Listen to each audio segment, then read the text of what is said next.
гособвинение выступило с обвинительной речью. К сожалению, мы услышали очень много пафосных слов, очень много обвинений, которые не доказаны в этом суде, а наоборот, все доказательства говорят об обратном.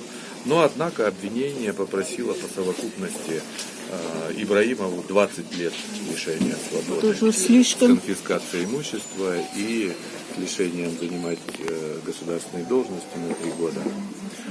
И Кулматову Кунашбеку Кинешевичу на 15 лет, тоже с конфискацией имущества и с лишением занимать должности в течение 2 лет. То есть этот я назвал только по Кулматову и Ибраимову. Остальным тоже, соответственно, назначены со стороны гособвинения назначены определенные наказания. Но я хотел бы сказать, что, не знаю, гособвинением потеряны все границы, которые можно было, собственно говоря, соблюдать. Они не соблюдают никакие границы.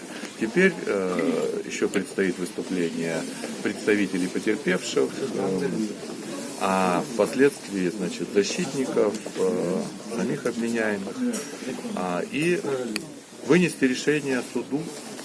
Будем смотреть дальше.